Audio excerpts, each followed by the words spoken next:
Hello. Hello everybody. Good evening. Can you hear me? Yeah. Lovely, lovely. Well, thank you all very much for coming out. We're continuing our series of cultural seminars starting in 2014. Tonight we have got a fantastic presentation by Bernard Canavan. Bernard come over here to England in the late 50s. I think it was 57. 59, and I got it wrong. And worked in the building sites, but then went on to Birkbeck College, went on and become a lecturer and a historian, and indeed has been teaching history for 40 years. He has been working in the Hammersmith Irish Cultural Centre for the last decade. He has many exhibitions and paintings, and he promised to give us a different perspective on Irish immigration, how it all come about, what it was like for many of us when we come over here. And of course we weren't all the same, we didn't all come from the same backgrounds, etc. And I suppose there's such an irony. I just turned on the television today, and as you know, there's immigrants are being vilified every day on the telly, but there was a program today showing, and I thought there was such an irony in it, showing Romanian workers in building sites, and one doing plastering for £40 for the day, and it was take it, leave it, and then once he was finished, go. So I'm sure that will bring back some memories to you, some good and some bad, but I'm going to hand you over to Bernard, who is going to give you a presentation. Bernard also has a number of very, very good and important paintings, and obviously he'll discuss that with you as well. So over to Bernard. Thank you very much. Is this one here working? Hello? Yeah, can you start on this one? Is it working? Can you hear me? Can you all hear me? Yes.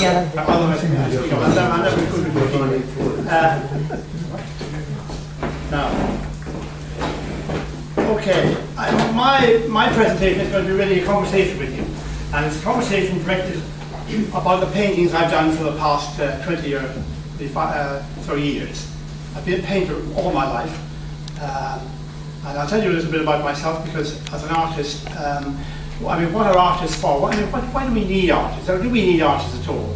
I mean, artists in a way are there to tell a story that some of us have actually been involved with as well, and to also put words or images to it, so that we can comprehend better our own experience.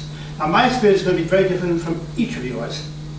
We all have our own distinct experience, but there's a homogeneity about us, that we all come from Ireland, or our relations have come to our parents have come from Ireland, and we came at a time, looking at the people, as many of you would have come in my generation.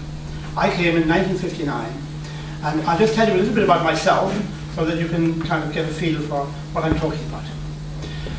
I grew up in the Midlands of Ireland, the rather boring part of Ireland, County Longford, where people put their foot in the accelerator in order to get to somewhere interesting on the west coast. I grew up in the world of McGarren, the writer, and Patrick Kavanagh. And if you read their work, you can see a quite harsh world, and a very interesting world, but harsh. And the interesting thing is that many Irish people don't read much Irish writers. In Ireland, these writers aren't read. They're read by the intelligentsia. They're read by people who would like to be writers themselves. They're read by small circles of middle-class people who know about literature and how they fit into a rubric of writing. But the ordinary person would probably much rather read a bit of chick lit or something that was much lighter. Painting is a different art. Painting, when you see it, when you see an image, there's no way, you don't have to do anything. The image is there. It's very powerful, but it needs a context. So when some of the pictures now you're going to disagree with, I feel, but it doesn't matter. It's something to debate and something to think about. And so my pictures are there. They're what they call expressionist. And expressionists are people. The term actually comes from Germany of the 1930s. There were people who painted against the thread of society, against the direction it was going. And there are some great expressionist people, artists in the world today. I never remember a name when I want to, but let me just. I mean, the best one of all that you'll all know is Francis Bacon, because he has become something of a sensation in Ireland. When I came to London, I met Francis Bacon.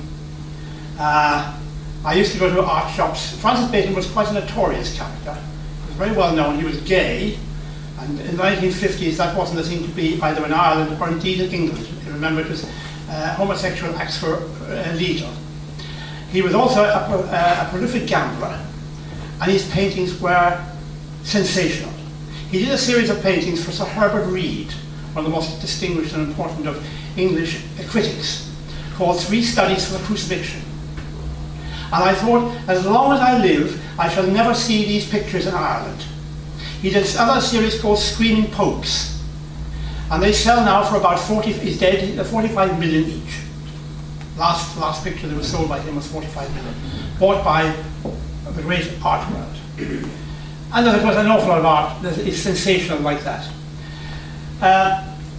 He was an expressionist. What was he all about?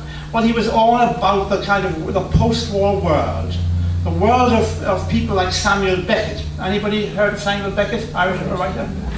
A dark world. I mean, one of Samuel Beckett's great statements was, fail, fail again, fail better. A kind of an ironic, a negative feeling about life. And needless to say, he was not a member of the persuasion that I grew up in as a child, where we weren't encouraged with that kind of thoughts. Some of my paintings reflect some of his ideas as well. So I grew up in County Longford in a small shop. So we were marginally middle-class people. We were on the very edge of society. I realize phone is we were on the edge of society. We had a little shop with a yard of counter. And a yard of counter, many people estimated was worth 20 acres of land. Well, I can tell them now it wasn't worth 20 acres. In the post-war period, in the 2 decades after the post-war period, you see, my talk would be a mixture of history and cultural background in painting. So I'm very interested in the history. I've spent 40 years reading about it, and I read most of the stuff that comes out about it, and so I think a lot about it, and I incorporate some of the ideas into my picture. 800,000 people left Ireland, Southern Ireland, in the 2 decades after the Second World War. They all came to England. We never went to America in the same numbers as we did in the 19th century. Partly because England was quite near. We all thought that we were, but people would say to you, and some of you will remember this. I mean, and if you don't have the same memories I have, that's fair enough. We'll have a chat afterwards, a discussion in the second half, and you'll be able to attack my memories, and I will feel I'm very welcome to think about what other people say as well. I know it'll sound like I know it all myself. I don't. My pictures are made up of thinking about what that world was like. It was a very local and parochial world. Everybody that I knew, and I knew them very well, and my mother would know them before that. In our little country shop, we would know people a bicycle ride from us. Because although there were cars, a lot of the better off people had cars, the pony and trap and the ass and trap and the bicycle was still the main form of vehicles for most people. And we would know people within 10 miles, all the way around, and somebody would come into the shop, my mother would look at them for a few moments, and she'd say, "Are you Kinsella from some town's land?" And they say, "I am," and because you recognised the face. So people knew each other. There was a terrific sense of knowing who you were. The second point I might say about our small town, like all your small towns that you came from, was there was an intense hierarchy in the village. We boasted in Ireland that we had no social classes like you have in England, abstract social classes of whether you're middle class or working class or aristocratic or upper class. But we had a very, very sharp social hierarchy, headed usually by the priest, who was also the parish manager, followed closely by the school teacher, who was often related to the priest. In our case, in our small town, the canon of the town was the uncle of the mistress of the school. So it was very hard to make an argument against them, because you have to make an argument about the priest as well. Then there was the larger shopkeepers and the larger farmers, and then there would be a sprinkling of professional classes of, for instance, doctors or surveyors, or maybe there was no accountant in our town, guards. And so the steep social hierarchy, and at the very bottom were the poor, the agricultural labourer or cottage owner, who was destined for the boat. Now there's no way that's very difficult to hang on. In that post-war world, it was very, very difficult to get a job. Most of the farmers depended upon what was called relatives assisting. So when you were bringing in the crops at the end of the year, bringing in the hay, you had all your cousins who were also sprinkled around in the local area, and you would bring them all in, they'd all help out. So you didn't need labourers. Drovers were needed for cattle. A lot of cattle in Longford was an area of cattle, a rough grazing, fattening calves that came from the west of Ireland, and then shipping them off for the market in England. Very steep social hierarchy. And people at the very bottom, the poor at the very bottom, any misdemeanours of any kind, even when they went before the local beak, the local magistrate, they often brought a lawyer with them, or the local lawyer, and he says, Sir John didn't mean that. He only broke the guy's arm, or he broke his jaw, or he broke in the front window, but he's going to England in the morning, sir. And the magistrate said, well, that's put manners on you over there. And he said, let us not see the like of you back in this town again. And he disappeared. You're sure he wasn't sent to England? Well, could be, Van Diemen's Land. But anyway, then in schools were uneven. You could get a teacher who was wonderful. I've often met people who said to me, my teacher made me the kind of person I am. Could be either good or bad. But it was very uneven. In my school, the man was a thrasher. He thrashed us from morn till night, and nobody was supposed to complain about it. He used to hang the boys in the boys' school, in the boys' room. He used to hang them out the window and close the window down on their coats, so that their parents coming in the road on the bicycle could see them from the road and be suitably chastised that their son was exhibiting, was a misdemeanour, committed some kind of a misdemeanour in the school. There wasn't much of a government interest in these. Remember that government was still the government that it could trace its relations back to the 1921 period, the gunmen of 1921. And therefore to be related to these was very important. And these people, I mean, the man, for instance, in County Longford was Sean McKeown, Ballinallee, the blacksmith of Ballinallee. Anybody ever heard of Sean McKeown? Yeah. Well, Sean McKeown was the blacksmith of Ballinallee. He became minister for the family. Not that he knew very much about the family, except we all grew up in families and we know that much about them. So most of the handing over of the civic administration was given to the church. And just to run through some of these so that we're all familiar with them. They control all the schools. They still control of the 3,600 primary schools in Ireland. They still control 3,200 of them. And there was a bit of debate with Quinn in the last few weeks about how much they would let go, because a lot of people now want their children to be either mixed denominations or they don't like the church. There's a movement away. What else do they control? Well, they controlled the houses of correction, the arcane schools, the mother and baby homes, the Magdalen laundries, the hospitals. There's been a recent question, of course, about abortion and things have come up. All these questions arise in recent years, and we see a massive change in Ireland. So the world that I'm talking about is a world that has gone, or going, or disappearing. May not have gone yet. And indeed, the remnants of it and the beliefs will still be there to some extent. And that's why some of my paintings will address some of these problems, with some of these traditions. And I'm not just talking about intellectual ideas. I'm talking about ideas that are actually formed in the very fabric of our lives, formed into our very sinews and nervous system. We often think, and as a Catholic, you're encouraged to think about the soul and about sins being on the soul, and the soul is a kind of an eternal thing that will last. Very little about the psyche. Psyche would be far more interesting to see. And the psyche is a modern concept. The soul is a Catholic concept, and it goes back to Augustine and Aquinas in the Middle Ages. So we are changing, and some of my paintings will address some of that. So here's a few of them. Now, what do I do here? Let's see. Now, can you all see from this side? This is the country town I grew up in. This is Edgeworth. And we had a little shop there on the left-hand side.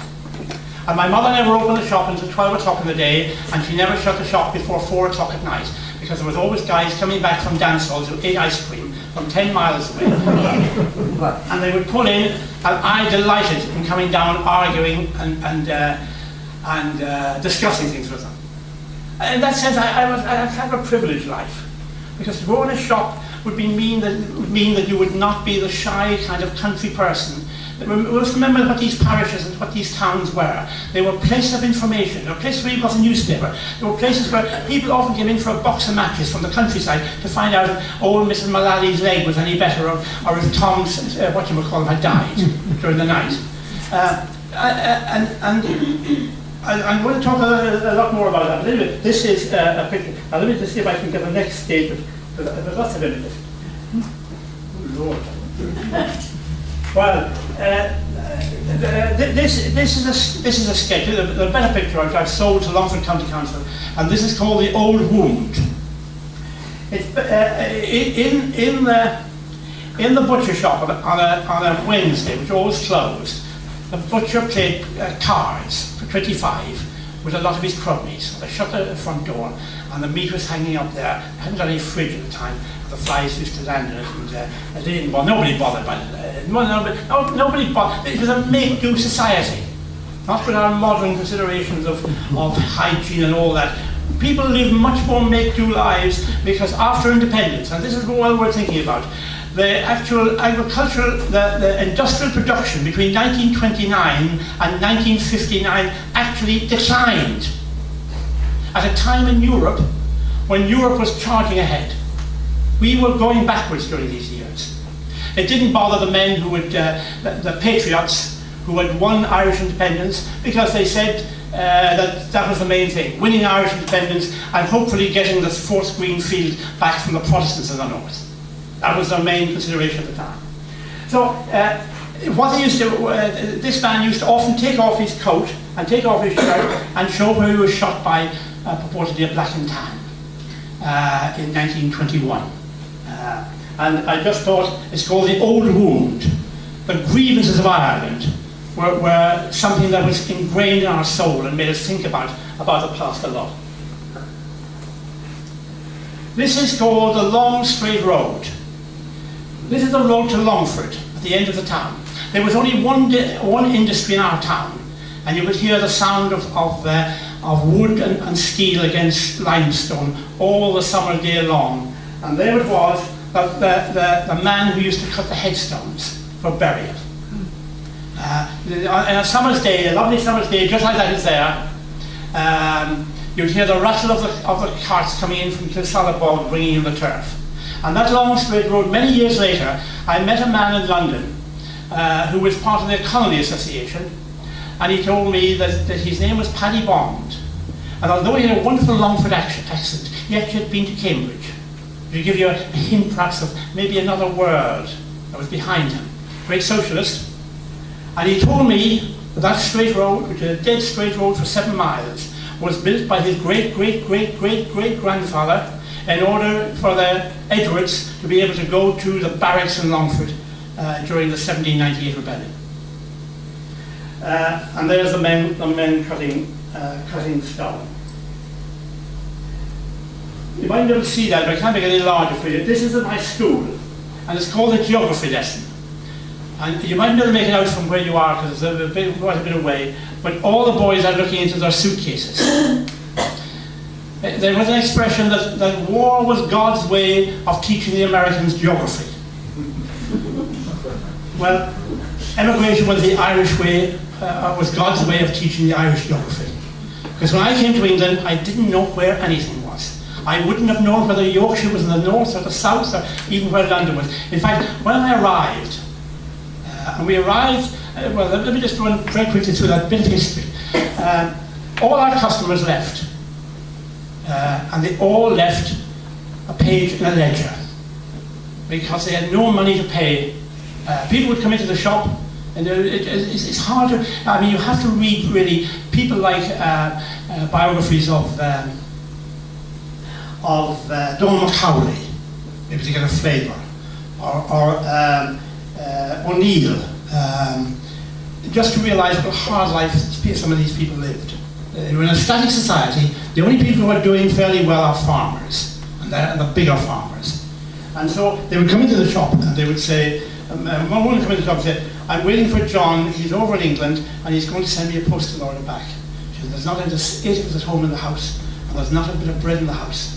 And my mother would say, well, here's a loaf and here's a quarter of tea, and we can get milk very easily next door.